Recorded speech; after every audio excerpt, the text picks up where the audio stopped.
What the fuck is happening, people? Welcome to the General Banter podcast. It's absolutely sweatbags out here today.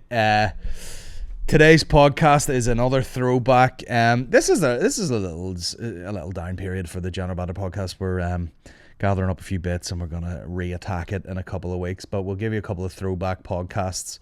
These are just podcasts that were recorded on the 12 Pods of Christmas. If you're on Patreon, you will have heard this podcast before, or maybe not. Maybe people joined later and missed it, but all 12 are available on the Patreon, which is patreon.com/General Banter podcast. Had some fantastic chats.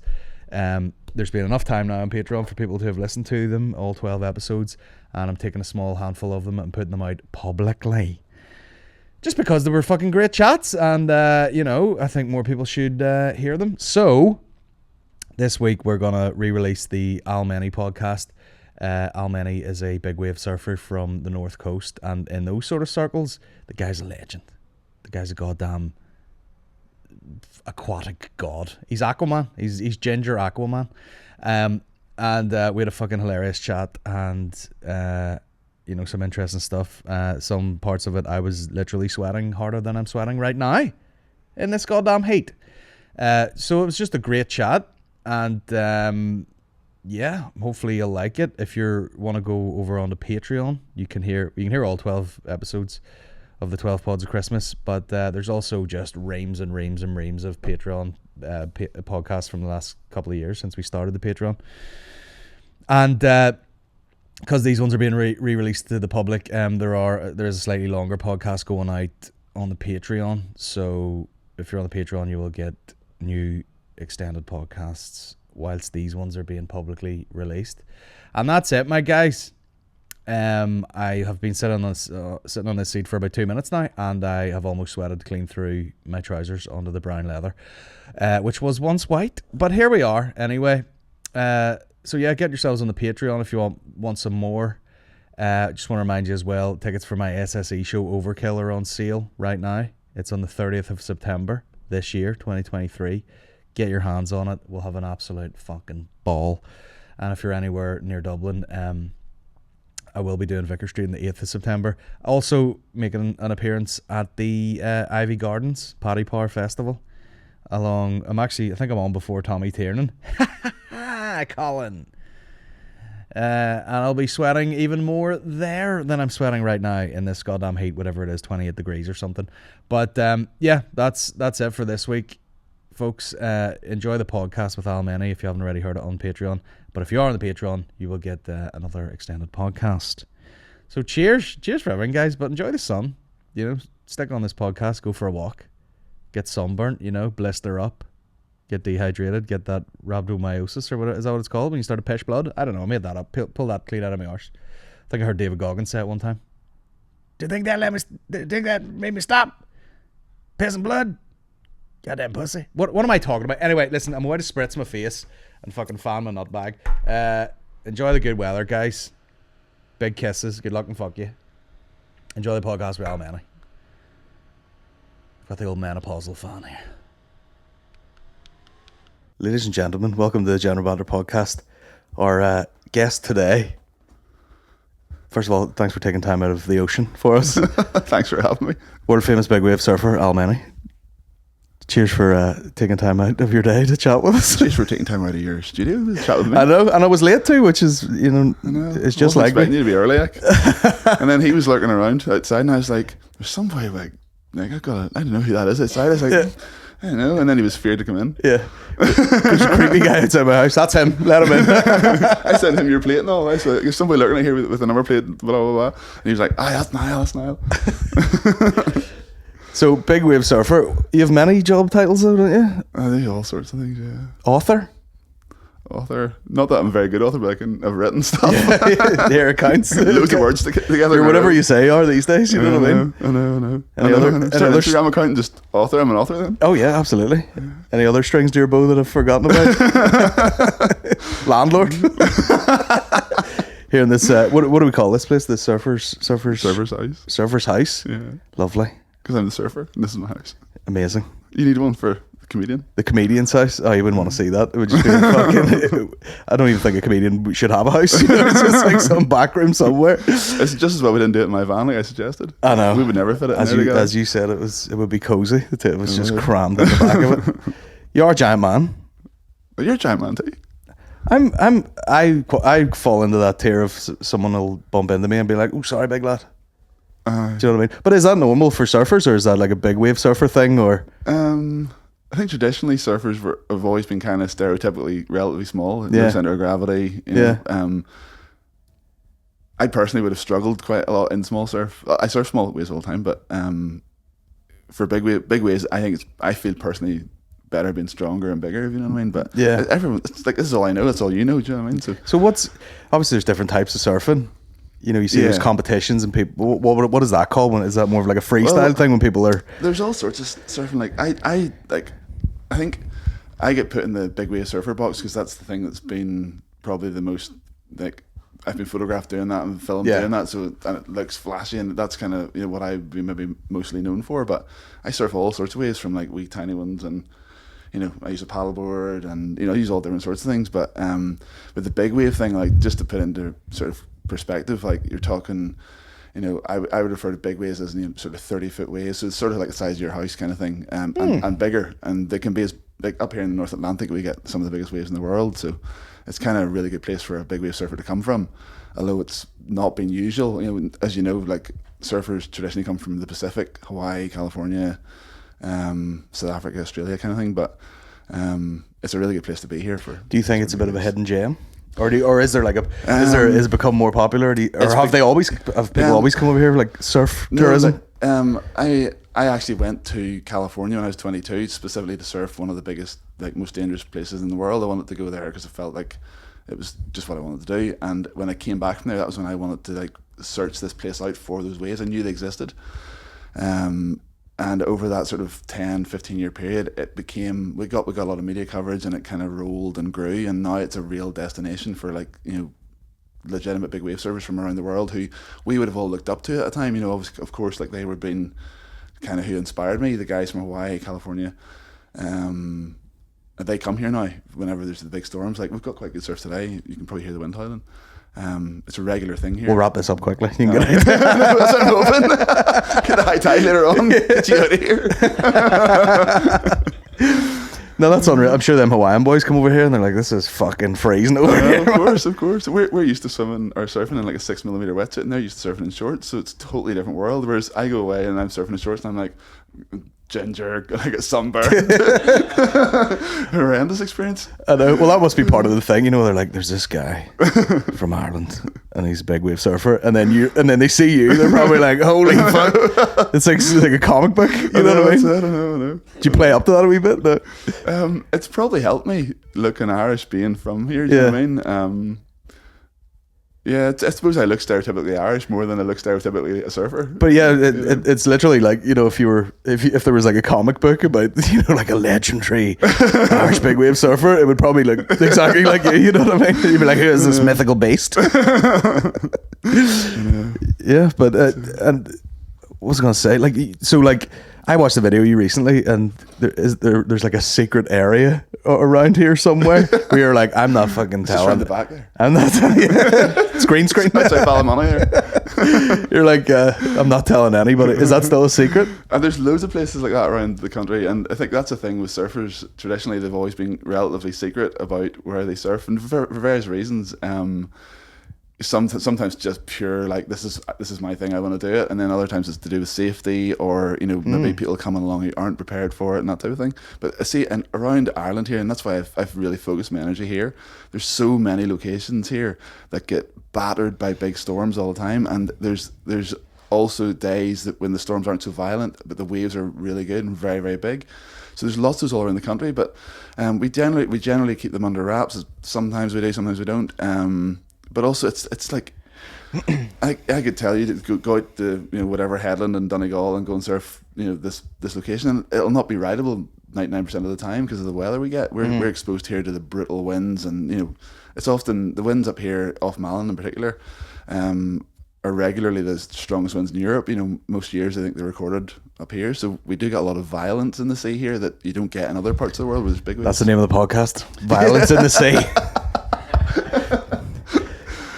And is that? I never thought about the safety thing, because you could have someone who maybe is into surfing a bit and they're like, Big Al was saying you take a jet ski out here for whatever, and then they're just like stranded in the middle of the ocean. There's definitely there are people now who would have the finances to do that. Maybe years ago people wouldn't have had the money to buy equipment and jet skis and whatever, but there are definitely people now who have that ability to finance the thing, and maybe they haven't. I always call it time served. They haven't maybe served time in the sea, because you learn the sea's a moving thing. You learn it over years, and often big wave surfers in particular get better as they get older because they've spent so much time in the elements, and you become like really deeply connected to it. But you become really connected to that energy, and if you haven't put that time in, of course it's a dangerous place to be.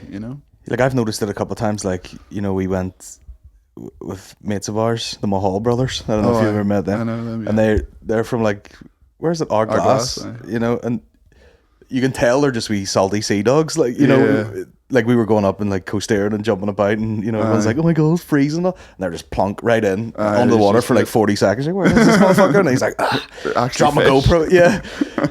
So it is one of those things. I'm sure like you have to have a certain level of respect for it. You can't just be like fucking of course jumping in. But I think as well, like, I don't go out here in these big seas and not be scared of it. Of course I'm still scared of it. I'm aware of, maybe scared's the wrong word, but fear. I still have the fear of it. Do you know what I mean? Yeah. But it's manageable because of the time I've spent in the water. I know the dangers, and obviously I'm far more aware of them. So then the danger probably drops a little bit. Do you know what I mean? It comes down. Just comfortable, a bit more comfortable. Yeah, totally comfortable. Yeah, that's the thing. I actually talk about this is kind of off topic, but the threshold of fear, and was that one of your books? No, I talk about it in one of my books. Okay.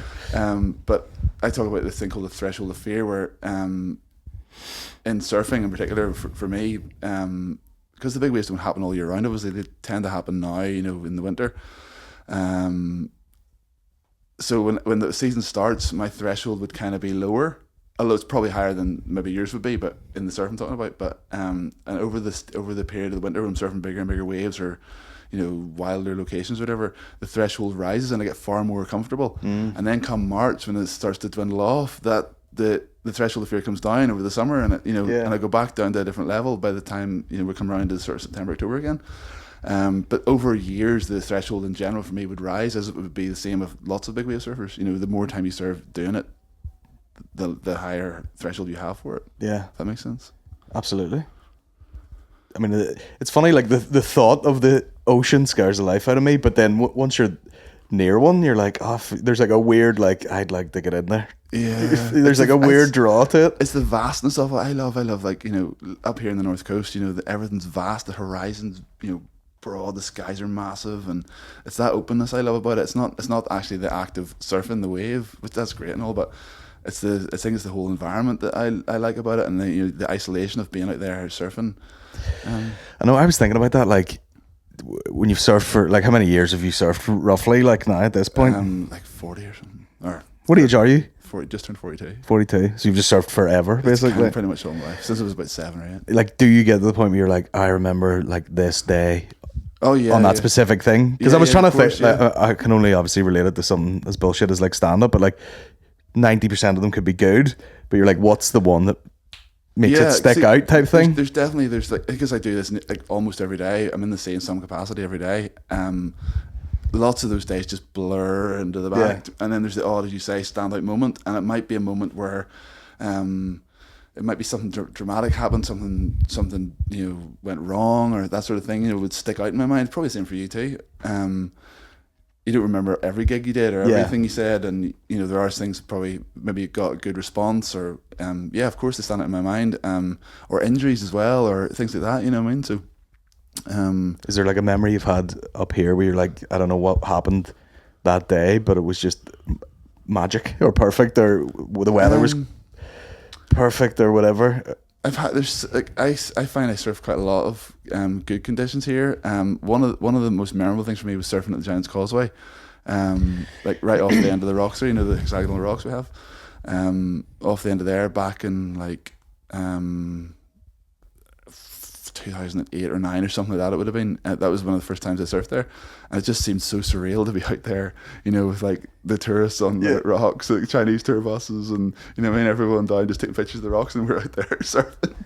That would have stood out around here in this area. That's class, though. Yeah, so funny. I remember we were in. I was doing a gig in Ballycastle recently, and they put us up in, like, I wasn't staying in the hotel, but they let us stay in a room before the gig. Right. And I was looking out, and I was just like, why is this place not full of surfers right now? Because I don't know what was going on that day, but there seemed to be loads of surf, load of big waves, and I was just like, I feel like this place should be packed with people. But maybe it was just a bit close to the shore or something. I don't know. It might have been the conditions. Just sometimes people would choose a different location depending on the wind or whatever. Yeah. A trained eye would maybe see that. So maybe everyone else is around here. I don't know. And like, what extra stuff do you have to do? Because I think I've seen another clip of you where they'd measured like the impact of like crashing under one of these waves or whatever. That was a Channel 4 documentary. Channel 4, yeah. Like, do you spend a lot of time doing like extracurricular stuff just to let you fucking? So if you go back to like the 80s and 90s, surfing, we always would have looked to Hawaii and California, as I was saying there, for inspiration. So all we saw was people surfing. So we would have just surfed to get better at surfing. Yeah. So it would have been extremely unusual to do any sort of cross training that most sports and athletes would do nowadays.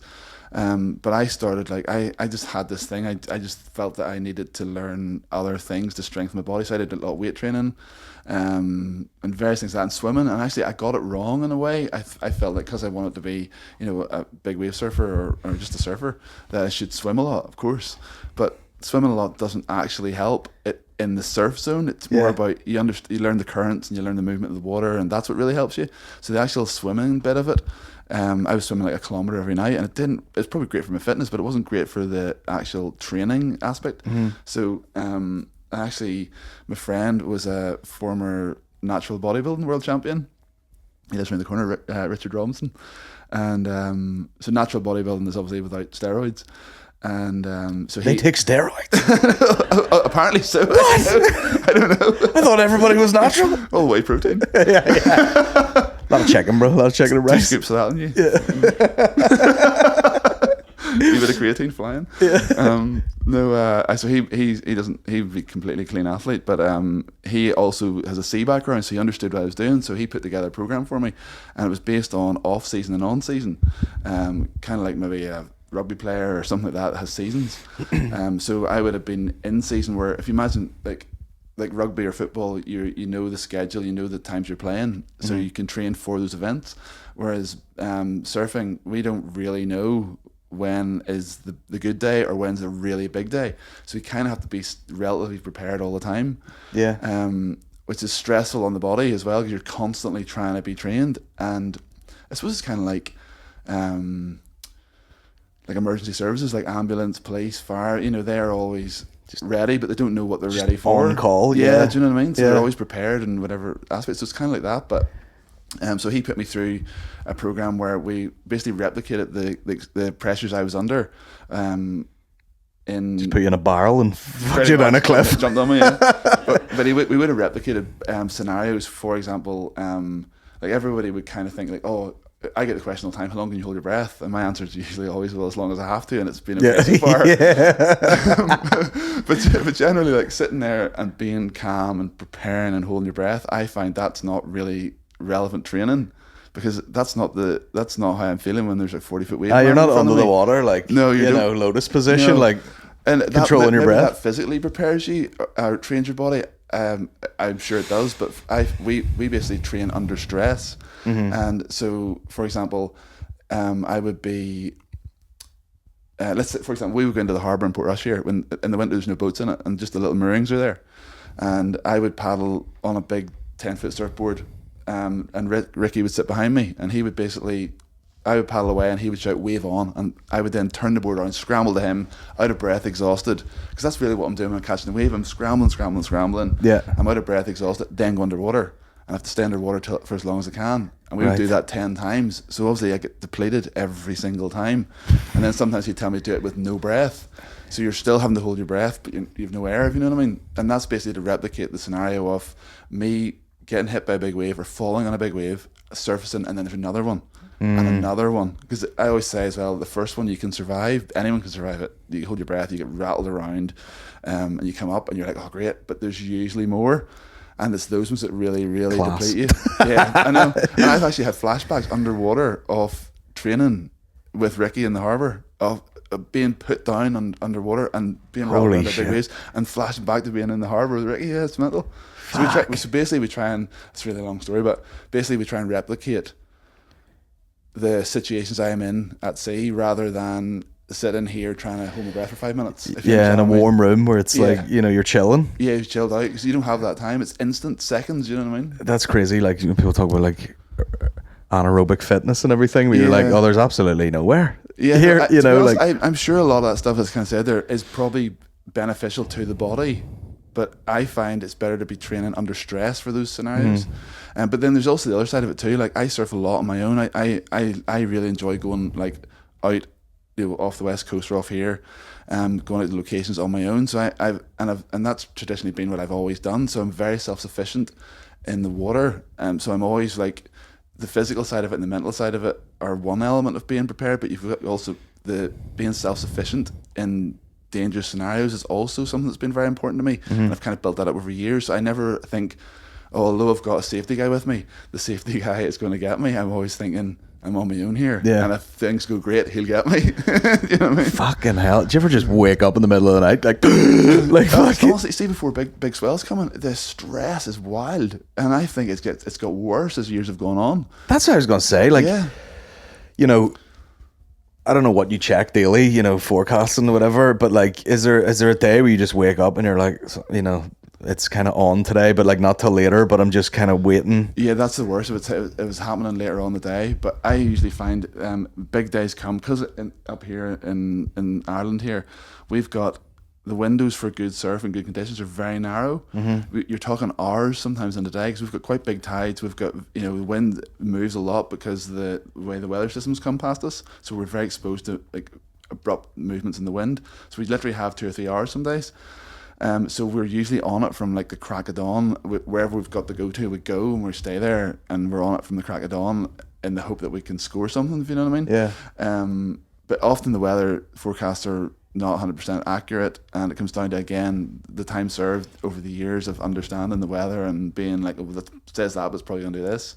So yeah, we check things all the time, but there's a serious, like, sometimes like if there's a really big storm coming, like if I look at the weather charts, you can see in some of these models, you can see forecasts, but you get real time data now from weather boys, which are moored at sea, so they actually monitor what's actually there. So the forecasts are great in the distance, like 7 days out, 5 days out, 3 days out. But whenever these big storms actually make contact with these weather moored buoy stations, they're giving you actual data. If you go into that, and it's just like, is there a delay on that? I don't know if there's much of a delay. I think it updates every hour, most of them. So you're talking, you look at it, say it says 11 p.m. You know, in today's date, you refreshed it, and it'll say something like 6 meters swell from the west, blah blah blah, and that translates to different things at different locations. So I'm looking at all that all the time. Yeah, it's just like, you know, yeah, just it is, yeah. And then there's also. Do you ever get a real fucking just boner killer of a day where all that sort of tension was for nothing? You're kind all of the time, yeah, all the time. Like, so many times I've gone away and I've either like I've not performed, you know, I've got murdered by a big wave or something, or I've like been like too scared to catch the biggest one and actually came to me, or just mistimed it, and that happens all the time here. Yeah. You know, and then because of where we live, it's like that might not happen for another like 3 months. What's the point where it's scary to you? Where you're like, no, not this one. It's funny. There's like it's like there's a weird. I think you could expect big wave surfers to be all hyper and like ready to go, and that's not the way I've experienced it. Yeah. There's like a calm there, and it's like you're obviously it's a lot more calculated than just like really. There's two types of big wave surfers. I would say there's like screw loose and there's calculated madness, and I would be kind of in the middle. Yeah. There's elements of me where I would have. where I would definitely have calculated madness, and there's elements of me where I'm screw loose depending on the situation. But it's funny though, because like sometimes you can be sitting there and you know you're about to get caught by you're paddling this big surfboard. It's like 10 foot long and it's like this thick, and it's kind of like the stand line. You can't like turn it quickly. Do you know what I mean? And so you're either in position or you're not, and you haven't got much room for maneuver. And as those waves are approaching, it's almost like whenever you know whenever you know you're in the spot to go, there's no doubt in your mind, and you just turn and you just go and you paddle the big board into the thing and you go. Whereas whenever you feel that you're not in the right position, that's when you're almost panicking, because you're desperately trying to get out of the way of it. And it has to just naturally come together for it to feel right. Yeah, and that's it. It's all about feeling. You almost feel it. It's that 40 years in the sea, man. That's what it's like. Honestly, I think, and that's why I always say time served. It's always if you just got into it for 6 months, you'd be like, I'm every single fucking way, you know. But then that naivety is sometimes good. It pushes you over the edge. Whereas I'm so like long in the tooth now. I'm like, I don't know about that one. Just watching all the boys get smashed to pieces. Get best luck, boys. So that's crazy. Yeah, I was just wondering, like, is it this on call 24 hours a day type? Are you in the sea like every day? Every day, yeah, more or less. Do you feel weird if you're not? No, I don't. Like, sometimes if it wasn't in a day, I wouldn't even notice it wasn't in. I think if I'm in so often, they all blur together. But if I haven't been in for 3 or 4 days, I wouldn't maybe notice it until I'd gone surfing again. Then I'd be like, wow, I feel different again. That outdoors connection. And that sort of thing's got, that cold water exposure's got very popular. Yeah, there's people outside my house this morning and the water wasn't even bright. There's 4 or 5 of them in dipping. That's so common. And you probably, that's maybe the thing you get or miss naturally without even thinking about it. Yeah. Just that freshness of just being in the water, and then people are just sort of discovering that recently who don't really normally do it, and they're like, oh, it's fantastic, I go in here and splash it. But I mean, some of them are hilarious where they just wade in up to their knees and they're like, that's me, that's me done. Mental health gone. But yeah, there's probably bound to be benefits to that too, just like every day getting in, just even that, like getting yourself up for it, you're probably so much more switched on just knowing you're going into the sea, and that's good for you rather than just I looked out the window and I was like oh, looking out the window and there's already 4 or 5 people in the water, like, and I wasn't even in the water yet. You know what I mean? So they're on it already. But no, definitely, I think like for years the only people you would ever seen were surfers, and people would say, oh, you're mad going in there in the winter. But I'm wearing like, the thickest wetsuit you can get. I can't turn my head. I know. And these people are in their swimsuits, like, they're way more hardcore. I know. Does it ever go away, or do you still get it every day, like fucking? I'm sure it does go away to a certain extent. With the cold, just just that reaction to the cold water. I think I have my wetsuit on like so fast, and also like when you're in the water so often, your wetsuit never really dries, so you're used to putting it on. It's freezing cold anyway. Out of 2 inches of bucket, water full of, or a bucket full of 2 inches of water. That's usually what it comes out like. I don't know what it is. See, whatever cold water does to my like feet, I'm just like, get me the fucking Ugg boots for the sea, whatever they are. Everything else is grand. And I'm just like, gotta saw my feet off here. I know, feet are freezing. Did you ever do any other sports? Being such a unit? I played rugby for Coleraine. I played from a school for a while as well. But I think with surfing, it's like, if you play rugby, you have to play the weekend. Yeah. And when you're a kid, you end up like, you've only got 2 days the weekend. You can't, So I ended up really pursuing surfing, kind of set rugby aside, and I did karate as well when I was like 10 or something. I've seen you with the Krav Maga. The Krav Maga stuff, yeah. So I've done that. Played basketball a bit. Probably should have played golf. Might have actually made more money as a golfer. Decent golfer? Yeah. No, I never played golf in my life. Apart from wanging it on a driving range, that's class 1. Yeah, that's the best bet. Yeah, just do it in a row. That's I know. That's what I'm saying. I've never played golf other than that. So I like loads of different things, and I often get put in the surfing box, but it's actually, although it's like a regular thing in my life, it's not a regular thing in my head. I find like there's a lot of stuff I do in around the sea and the beach and ordinary life, that is a part of me too, and. Was the big wave thing like a progression? You're talking about like the screw loose type thing? Yeah. I take it you're not one of these like just almost like adrenaline junkies where you're like, I'll fucking just do anything if it's wild. No, I'm not like that. It's at just all, the no. the surfing kind of just progressed to a point where you're like, this is what I do now. It's just it just went from small to big. And, Yeah.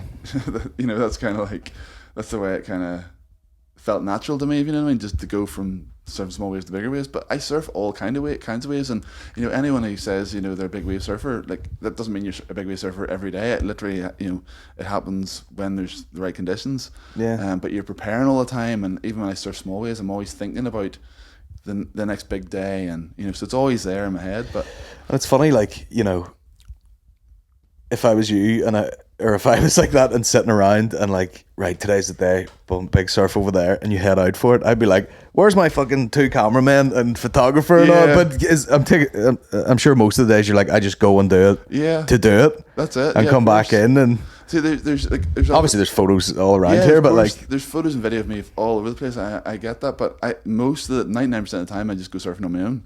You know, and that's what I really enjoy. In actual fact, I think when there's camera crew there or whatever, I find that personally very stressful. It makes me feel responsible for everybody involved, and they've got to get what they need.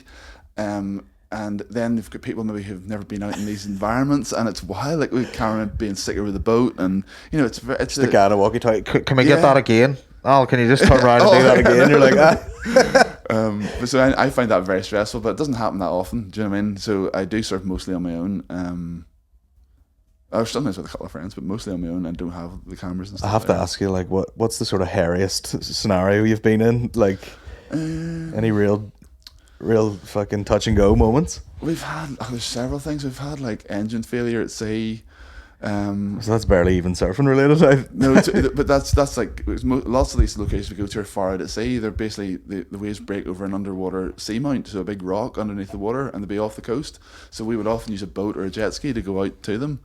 How long was that? How far are we talking? Like, not that far, but they can take a long time. There's one place in particular off the west coast there, and it's only a few miles off the coast, but it took us one day 90 minutes to get out to it because the conditions were so bad. So it was just violent. It was like the cameraman was like battered. They want to say his whole side was battered, black and blue. God. From getting bounced in the boat, and it's seasickness, and it was wild. But I also see all that stuff. I love that almost better than actually going out and getting the waves, because that's where the story comes from. That's like the adventure part of it, yeah. And everyone's like, you know, it's funny then. Do you know what I mean? It turns into a bit of banter. We never killed a cameraman. Yeah. Like that day, he says to me, he was like getting hypothermia. This is my friend Charles. He was kind of going hypothermic, and I was like, on the boat. On the boat. We hadn't even surfed yet, and we were like going out to sea, and he was getting absolutely battered in the boat. We all were. And I says to him, here, put your hands in your coat there. He had a big, like, you know, high vis coat on him, and he goes, oh, there's water in my pockets too. It was just wild, you know what I mean? But you know what, that day in particular, he was the one that whenever we got out there, we were like, this is just so wild, we should probably go back. But he was the one, like, he says, nope, let's get it done. And he just, like, you know, despite being so cold and everything, he's like, probably like, here, I'm fucking dying anyway. Yeah, we might as well do something while we're out here. It was so weird. Recently, I sent you the picture. My in-laws were in Portugal. In Portugal, Nazaré, is that it? Yeah. And they're just like, you heard of that fella? You know, they took this photo of the board hanging up there. On the wall, So how did that come about? Did they... So, if anyone watching this has seen big waves recently on the TV or in the media, they'll probably have seen them in Portugal. Like Portugal, there's a place it's about an hour north of Lisbon, and there's an unusual, like in the too much detail, there's an unusual formation there in the seabed, which creates, basically magnifies the ocean swell much bigger than most places would do. And so there's regularly big waves there. We would get big swells here, you know, a handful of times a year that are surfable. Nazaré, you're talking like in the winter, like once every couple of weeks. It's really regular. Because you get that photo, I don't know whether it's like a lighthouse or some sort of building there, and that's where the board's hanging inside. You're just building. Like, is it right there? Building, yeah. And the photo, you're just like, what the fuck? What is going on there? I know, it looks like the sea's above the land nearly. You're like, what the hell's going on there? Yeah. So basically, if you go back to 2009 or 10, it was there. For generations, that location in particular was feared because the local community had lost fishermen there. It's a fishing town. They lost fishermen there, and it was just a feared place. And surfers generally didn't go there unless it was very small. And back then, the local community wanted to see if the place was rideable, and get a big wave surfer to go there. And they'd struggled to get people to go. Nobody really wanted to do it, or maybe didn't believe in it, or just maybe didn't want to commit the time and energy to this thing. But one Hawaiian guy did, Garrett McNamara, and he Sounds like he's from around here. I know. Well-known Hawaiian surfer. Garrett. So basically he had struggled to find people to work with as well, and me and my friend went down there and basically pioneered the location as a big wave spot over a couple of years. And in the second year, I think it was, the biggest wave in the world was ridden. Garrett rode the biggest wave in the world, and it stayed as the biggest wave in the world for about 8 years or 9 years or something. And this is another thing as well. The big wave surfing, like, lots of people will say they've ridden X feet number or size of a wave. It's very, very hard to call. I was going to say, like, how the hell did they? Like, unless you've got, I think, as long as if you have a photographer stand beside another photographer and taking the picture in the same spot and the same lens and everything, then you can maybe measure something. But it's very difficult, and I think that's a very controversial thing within big wave surfing. How big were the actual waves? And so lots of these things are run by businesses and whatever. So the people who measure these things are obviously, I think Guinness would give world records out for, and Garrett would have one of those for about 8 years. I think he had it. So anyway, so that could you feel that, if you were actually in the water and you'd surf big waves? Could you be like, this fucking thing was... Oh, you feel it. Yeah, wild. You definitely do. You see, that's the thing. For someone to measure it from land or from a photograph from boat, it's very difficult. Whereas if you're in the water, I could often say to you, oh, that felt like the biggest wave I've ever ridden. Yeah. And it might not look like it, but it felt it. Yeah. And I think one of the things which is really important to big wave surfing is, remember I was saying there about the boys moored at sea that measure the swell size? Those are more crucial because they actually record the data of the size of the swell, whereas when the waves are breaking, there's no scale bar the size of the surfer, and then you've got obviously the compression of the lens and the know, all those different things affect the size that surfer looks on the size of the wave. So the measurement of the swell size at sea is probably more crucial. Like, there's times I've surfed here off the west coast, and one of the times it was the biggest recorded swell ever on the Irish wave buoys up in this part of the world, and the waves were like 60 feet high. But there's been other waves that have been ridden that probably are the same. Sweaty hands listening to that. There's other waves that have been ridden that are similar size, but they haven't been from as big swells at sea. So it's very hard to sort of say, yeah, this wave is 120 foot or it's 40 feet or 30 feet. Jesus. You see, I thought that place was obviously like a hot spot, but it is, yeah. But it wasn't like tons of beforehand. No. Tons of surf, but it is now. Like, it is now. It's like, so they were literally just looking who's going to be the first mad bastard to get in here. Lots of people now are out there wanting specifically to ride the biggest wave in the world, and if you've put enough time in there, you will surf the biggest wave in the world. I'm fairly sure. You will end up probably in the right place at the right time, and you'll do it. And you were one of the first guys to even attempt that, so that's why. There's a team of 3 of us or 4 of us actually that pioneered it, and it's become like what it is now. So that the time when is it Maureen's mum and dad saw the board, so that basically they've got like a museum hall of fame type thing, and there's like, I think at the start there's maybe 30 boards on the wall, and it was all the kind of guys who had been significant in the development of it. And it's amazing. It's kind of like Dunluce Castle, only in Portugal, but they've got a roof on it, and they've got, like, instead of golf clubs around Dunluce Castle, they've got surfboards around. That would be kind of the same sort of thing. But yeah, it's so cool, and the local community there have really like harnessed the whole big wave thing. And despite the dangers involved, instead of going, we're not getting involved in that, it's too dangerous, they've gone, how can we support these guys and make this work? It's again, it's almost like a touristy thing, people going to actually surf, and then it's just a cool thing to see, or the guy here, photographers, whatever, like TV competitions, everything would pile in there. But even it's raised the profile of big wave surfing and surfing in general all over the world. There's multiple TV shows about that place in particular now, and to have someone like Maureen's mum and dad, like, they probably would never have gone to Nazaré other than of seeing that there's this thing there. So it's brought people who would never have gone to that part of Portugal. Most people go to the Algarve, don't we? So it's been really successful. Do you walk? If you ever walk over in Nazaré, just walk around like a king. Just like, I'd say Garrett does. Garrett probably be seen like a footballer. You know what I mean? Yeah. Just moving people off tables at restaurants and all. He's here. Get the spuds on. And then just other stuff you've done, like obviously the books and stuff like that. I've seen some of the coverage of the swim you did as well. Yeah, swim stuff. For Aware, was it? For Aware, yeah. Yeah. In the dark? In the dark. In the no surf. Thanks. No thanks, bro. I know, it was a bit creepy to start with, but I kind of became really comfortable doing it. Yeah. It's so weird. Do you swim with your eyes closed? I mean, I'm just like, what do you even do in the dark? So basically I swam 100 kilometers in the surf zone, you know, where all the waves are breaking in the middle of winter for 3 months to raise money and awareness of, you know, depression and mental health. But it's like, when I started doing it, that's exactly what it was like. Yeah. Squinting, trying to see everything I possibly could, but then I realized I can't see anything. Like there's literally wasting my energy here. So I just kind of stopped trying to see and started more thinking about feeling the water moving and hearing the waves breaking and knowing I'm going to get a face full of white water, or you know what I mean. So, but I loved doing it. It was amazing, and it started off being a wee bit like, oh, this is a bit intimidating, and then like before I knew it, I was like way out in the darkest beach it could be at. You know what I mean? It was when I started doing it, I was like kind of close to shore, and the streetlights were still there, and I was like, I've got one leg in, one leg out, kind of thing. But I get so comfortable. I want it to go darker, and I was like going to the beach at Downhill where it's just dark. There's no lights, and I was swimming like way down the beach, just in like pitch black.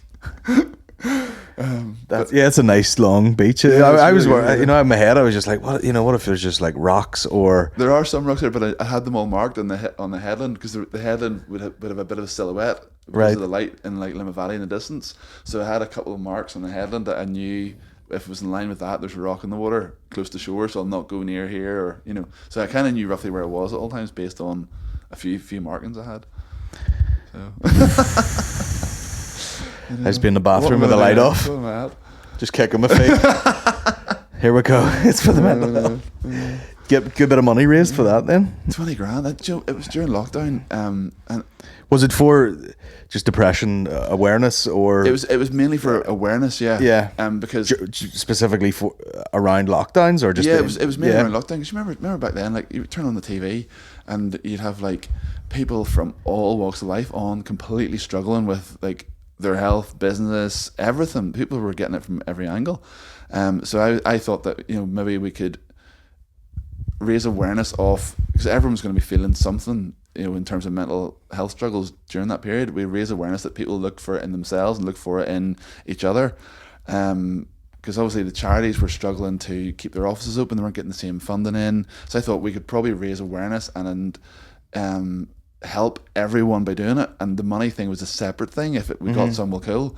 And you know, you go on and you fill in, you know, if you do charity work, you fill in on one of the websites, what's your target? And I generally did. I felt so bad putting a target in. Do you know what I mean? Yeah. There's no wages were being cut, or you know, it was a nightmare. So I put in $3,000, and then it got the $3,000 relatively quickly, and I was like, oh, okay. So then I was like, I'll bang it up to 4, and I went to 4, and then I was like, oh.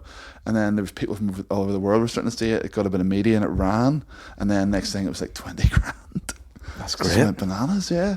That's unreal. So yeah, no, I think it worked. It was great. I personally, I actually did it for me to start with. It was an escape from, you know, what we were all going through, and then it became something else. It became that, doing it, you know, to try and help everyone else. How much did it? Well, obviously it affected everybody, but like with your particular lifestyle, yeah. Did you feel it much? You know what I mean? Like if you're a guy whose only purpose is not only purpose, but you know what I mean? Yeah. Your goal is to get up every day and go surfing. Yeah. Does that affect? Yeah. It definitely did. I couldn't travel. It was like all of a sudden we all felt the same thing. We were all like stuck.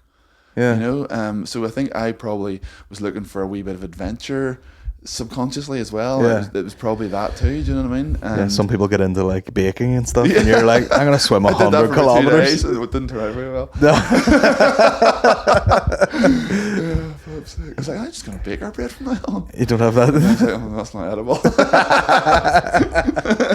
That is sand mainly. that is mainly sand. So like, how, you know, like you're 42 now. Is there obviously you can surf forever, but like on a sort of, you know, competitive type thing, is there like is there a point where you're like, you think you might feel like, right, maybe I'll just do a bit of recreational surfing, or I don't, to be honest, I don't have any desire to compete. I competed a lot when I was younger in small wave stuff, big wave stuff, all sorts of things, and I don't really have any desire for that, to be honest.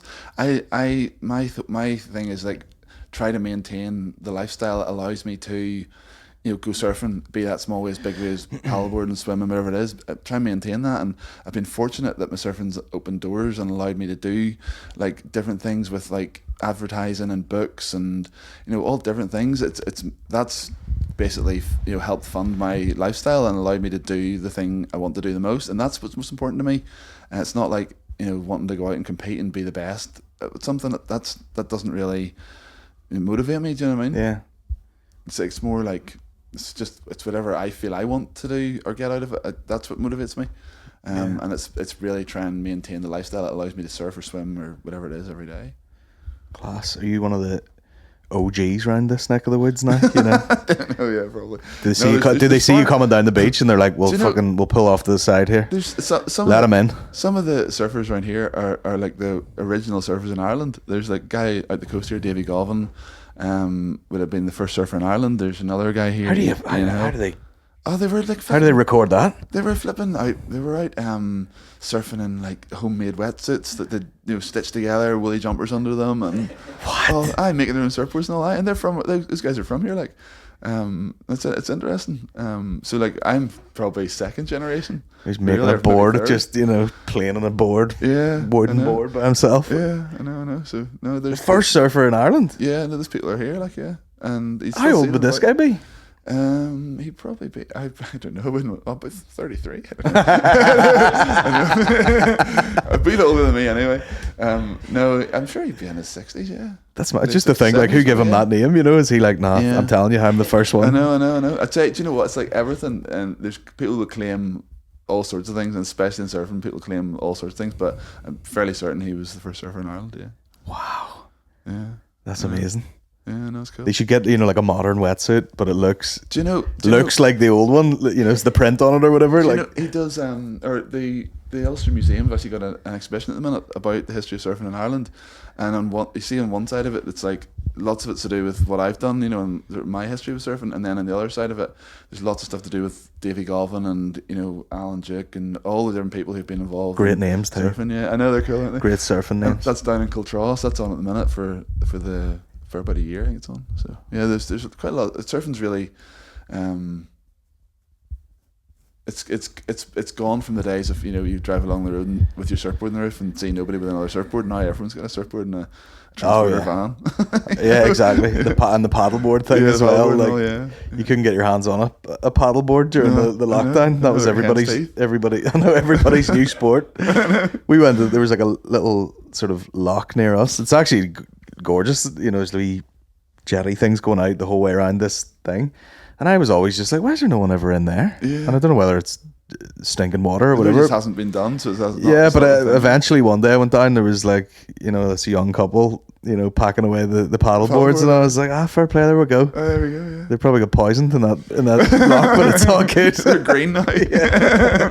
Yeah, they've been attacked by swans, but it's all good. And tell us about the books. I'm a terrible host and I haven't read them, but how many have you got now? 6, I think. 6? I thought it was like 2. I know. To be honest, I've always written. I only realised J.K. Rowling over here is pumping them out. They're no good, though, honestly. Every time I write one, I'm like, oh my god, I'm just gonna have the other ones just disappear because they're terrible compared to the last one. I've got better, if you know what I mean. What are they on, generally speaking? They're all based around the sea, but they're all kind of based around the sea, but they've got elements of like my life and things I've learned from the sea, you know, translated into them. For example, I wrote one about the swim thing I did, and it's called Escape to the Wild Dark Sea, and it basically tells the story. It's more like a story, you know what I mean, and tells the story of what I did and why I did it and how I did it and whatever. And then there's other ones that are more surfy, that are more like, you know, my career, if you want to call it that, to date, and everything I've done and the different locations and how I've done it and the experiences. And then I've got ones like, I've got a kids book called called Confident Chris, and it's like this little kid who he's like an only child, and he lives with his mom, and it's based up here in the North Coast actually. And then there's another one about bereavement, which is I lost my dad when I was quite young, so it talks about that, and he introduced me to the sea, and I talk about, you know, how I handled losing him and blah blah blah blah. So loads of different things, but I'm not a writer, like I'm not a writer, like, you know, at all, but I can write. But it's way better to have the stories. Yeah. An attempt to write than be like, I'm a writer and I do nothing but call myself a writer, you know? Yeah, I love the stories, like, and I love hearing other people's stories and getting stories from people, and I've gathered quite a lot of stuff as well from other people, but yeah, like I'd probably be more of a storyteller than I would be a writer. Like I'm not a. That's the important bit, I feel. Maybe it is. You could give it to somebody to punch it up a little bit, but I think you got to have the actual story there. Yeah, like in the first I wouldn't place. say any of my books are good, like far from it, but there's lots of. Buy them all, find out for yourself. You know, you be the judge. But yeah, it's just there's something very cool about, you know, the North Coast area, isn't there? Like just even all the people I know from up here are always in the cool stuff. Do you know what I mean? Yeah, I think they're all like good musicians or fucking DJs or good skaters or surfers or, you know, there's just like there's a coolness that comes with like this neck of the woods. Yeah, and also boy racers, but oh yeah, they're usually from down the other country, aren't they? Down south a wee bit, like Portadown direction. Probably. No, I don't know. Yeah, no, like it is cool living around here. There's like we've got a great wee skater there, Aaron Chambers in Port Rush here, and we've got like lots of decent surfers, and there's like, as you say, there's lots of musicians. There's trad musicians, there's DJs, there's lots of stuff around here, and I think as well, like when you live around here, you don't have you don't have Belfast where you can go and do like lots of different things. So people maybe turn to more creative things, and, you know, there maybe seems to be more of them here because, you know, there's a smaller population. That might be it, I don't know, but yeah, I mean, yeah, I think of it. It's just like I've known people over the years from up here, and, you know, fuck Belfast. You know what I mean? You can go to any city and go drinking and do all those stupid things, like, but you would always see just certain people like in the summer where they're like, oh, my mate lives down here and it's right in front of the beach and we're sitting around a fire all night, you know, and you're like, oh, well, we're just coming out of a nightclub here, I know, you know, I know. 3 a.m. We have plenty of that here too, like, don't we? Yeah, nightclubs and stuff. I've heard people, is it weird up here with like tourists and stuff, you know, that seasonal kind of thing? You kind of a bit like, right, these guys would fuck off. Do you know, it's funny, it used to be very much like, here's the summer season and it's gone now, and then all the locals kind of just do their thing, you know. But now with the way like the internet is and stuff, far more people live here full time, you know. Yeah. And the tourist season, it's like crazy when it's happening. It's very busy, and you know, obviously all the businesses do well, but it doesn't really slow down so much now. You know, stuff used to end at the end of August, everyone went back to school. Now it's like flat out right through to like now, you know, and then it dips a wee bit. Christmas is busy again. I noticed that myself. We used to drive to like a downhill beach. This is when our toddler would sleep in the middle of the day, and we would set off at like 11, and he would fall asleep through the drive, and then we'd get up there. But it would be, you're talking like January, February, something like that, expecting it to be desolate, and then you get up there and like all these coffee places and all are packed, and the beach, there's people being towed off the beach because they went on in a fucking, you know, Punto and realised that they can't get off the beach or whatever, and you're like, this place is, and it's like horrific weather, you know what I mean? It's like fucking freezing cold, you can hardly get out of the car, but like, yeah, that it's just, I don't know whether it's like the internet or whatever, but even some of those places, like those cafes that are quite remote, it doesn't really matter what the location. If it's like an Instagram-y day, it's almost out, better if it's remote for Instagram stuff. They all like, because they're like, our main purpose today is to go to this place and have a fucking hot chocolate. And it's like, I know, that's the whole it's thing. It's like a destination now, isn't it? You go to a coffee shop as a destination on the North Coast. That's crazy, unreal. But no, we'll wrap it up shortly. We were asking the same question to every guest, right? Which was, are you gonna do this forever? Probably, yeah. I can't see why. I knew what the answer was going to be, but like, I can't see why I wouldn't. It's just like, it's just part of who I am. Do you know what I mean? I can't see it ever going away. And I think as well, you probably, maybe it's the same with what you do, but you kind of go through ebbs and flows of it. You know, there'll be like, with surfing in particular, I'd be more into doing one thing and not another thing, but I always have the connection with the sea. That maybe is what I'll do forever. Yeah. Whether it's like small wave surfing or paddleboarding or big wave surfing or swimming or whatever it is, it might not be any of those. It might be something else, but it'll still have the connection to the sea. Yeah. I think that's it. Yeah. Class. What about you? You can do this forever? I think about it How all. can you not be funny? I think about it all the time. Again, I think it would be, like if live stand up was the big wave surfing. Yeah. I'm like, maybe I'll not do that forever. Yes. But it'll probably be comedy based, Yeah, do something. Even at the minute, I do 4 or 5 things that are comedy based. So I think it could always be in that circle. You do know? You know as well? I think as well. I personally would be very like. I don't really go and plan things. Things just tend to evolve and happen, and and you end up doing things that you didn't plan or think were going to come in the door or whatever. It's probably, I assume, the same for you. If you plan too much, you end up maybe missing opportunities that maybe come naturally. If you know what I mean? Yeah, there is a bit of that. Yeah. I would tend to get like. I mean, there's probably a pattern to it, whether it's once a year, twice a year, where I just hit this period where I'm like, what the fuck am I doing here? And then like have to reevaluate and sort of go in a slightly different direction.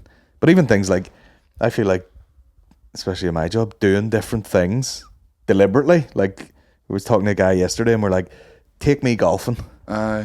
I hate the fucking idea of it, but let's go do it, or whatever. Or whether it be surfing, like fucking be hilarious to get me out there trying to surf. Do you know one time I went... Because it translates to comedy, is what I'm saying. Like the experiences are what like feed it. Yes, it's always the experience, isn't it? Yeah. I did... obviously with surfing and big wave surfing, it's all about trying to manage... You're trying to control all these different things, but there's an element that you can't control, which is obviously the natural environment. And so I'm always used to trying to be in some sort of control. So obviously, if anyone's watching this isn't from here, we've a big road race here in the roads called the Northwest 200. And the bikes. The bikes are the bikes. Are you up to see the bikes? Are you up to see the bikes? My dad used to bring me up here every fucking year to some wee church, and it was like that was like his secret spot. Yeah, that's what he says. Yeah. Yeah, and fucking gets the chair out now. Yeah, there's 3,000 people at this church, but did he have tinfoil sandwiches? Oh, he did. And the wee church had a flask of tea, soup and all. But yeah, as a child, you're like, what are we doing here for like 45 minutes? Wow, deaf and blind for like 10 seconds, and then just wait for another fucking whatever. The track goes down here, but no. One time, one of the main families here in Northern Ireland that do it are the Dunlops, obviously, and so we basically Michael Dunlop and I swapped roles. So I took him surfing and he took me in the back of the bike. Oh Jesus Christ! Oh Jesus Christ is right. So he's not a wee man either. No, so we went down to the beach and he was all ready just to jump in the sea and in his shorts. Like, I was like, no, you get a wetsuit. And so we're like, he's like, right, where are we going here? So we went surfing, but we were talking while we were surfing about the similarities and the dangers involved. Yeah. Because I was like, he's going 200 miles an hour and there's roads and brick walls and everything everywhere. Go through someone's fucking sunroom at 180 miles an hour. But there's definitely similarities in the dangers involved. But then he took me in the back of the bike, and one of the reasons I really wanted to do it was because I was having to give this expert total and utter control. Yeah. And first of all, couldn't get me leathers because I was so tall, and got leathers that were up to here, like we pedal pushers. These are for spring summer. These ones. Should have shaved my legs for my sake. I felt so self-conscious in them because I'm used to being a wetsuit, but it felt so weird. They were just like halfway up to here and it was squeezed into them. Pair of flip-flops on. We went down 3 riders to try and get them. We ended up getting them from a boy called Big Mac. Oh, Big Mac. So he got me leathers. Anyway, so I got on the back of the bike and Michael was like, all you hate to do is give me a squeeze, if we're going too quick. And I was like, no, you do your thing. I just wanted to get total control to him, do you know what I mean? And release. So anyway, I got on the back of the bike. And the two of us on the back of the superbike, like, they're not built for 2 people, like our weight. So there's probably like 30 odd stone in this bike. So like, it's probably more, but so on a good day. I know, after a good pitch. And so I got on the back of the bike, and we're like, this is on the racetrack, like, and they closed the race, or they were in between races. So I get on the back of the bike. He goes, just you give me a wee squeezer if you're going too quick. So I said, no. So I'm sitting he's a big lad too, but he was like in front of me, and I was sitting up a bit higher, so I'm hugging on to him. And then he just off he went, and I was like, fuck. And I literally, we got the first corner, and I had literally had my eyes closed. I'm not even joking. I had my eyes closed like this, and then I had the nerve to like look over his shoulder at the speedo, and it was like 73 miles an hour, and I was like, we're literally 100 yards like from where we started, and I was like, oh my goodness. And I like gradually like came out of like total and utter like gripping on like this, and like kind of relaxed a wee bit, and then like just sort of relaxed into it a wee bit, and we got that station corner, where Michi's restaurant is in the corner. Yeah. Hoofed it around there, and then we were flying up that road, and I was hyper aware of everything. I'm sure he was just, anything sub 100 to him. He's probably just like fucking reading text. He's just sitting there drinking his beer. He's driving along. No, we were hoofing it, and then we got down to the university corner, and down there, university corner is there's a little hill goes up to the roundabout, and he blipped it. It must have been because of the weight. The wheel came up like that, and I was like, "That's it, we're going." We went down. We made it, but we were flying down then. The Hillcrest, past the Hillcrest garage there, and the same thing. Wheel come up. It was a wild experience, but it was like something like 160 mile an hour we were doing at one point. It's insane. It was if BBC filmed it. So it's on YouTube. The brake discs were glowing after that. My channel, it's on there, like you see. And then afterwards, like Stephen Watson was presenting that, and he was like, "Well, how was that?" And I couldn't speak. It was wild. It was wild. And as you say, like that's nothing to what Michael does. Do you know what I mean? Michael goes way quicker than that. But he has with the road what you have with the sea. He's just like, I've fucking been around this a million times. Yeah, like he knows it all. Doing my eyes closed. Like it was unreal. How was he in the water? Can't really remember. He surfed it. He stood up and all. It was summer's day. I think he loved it, but it was just a totally different experience for him, probably. Do you know what I mean? And he was just ready to go in his trunks, like no bother to him. Googled surfing earlier. In Hawaii, they're in the shorts. They're in the shorts. Me going to the back of the bike with trunks. He just cuts the fucking leathers up to there. Fucking helmet on. Bit of fringing. Fucking unbelievable. I'm definitely gonna have to check that out. Yeah, that's funny. Well, here, cheers for letting us in and having a chat. We'll let you go, let you back into that water. Thanks. As soon as possible. I need to get going here. No worries. But thanks a million, man. Cheers. Thank you. Good stuff. See you next time.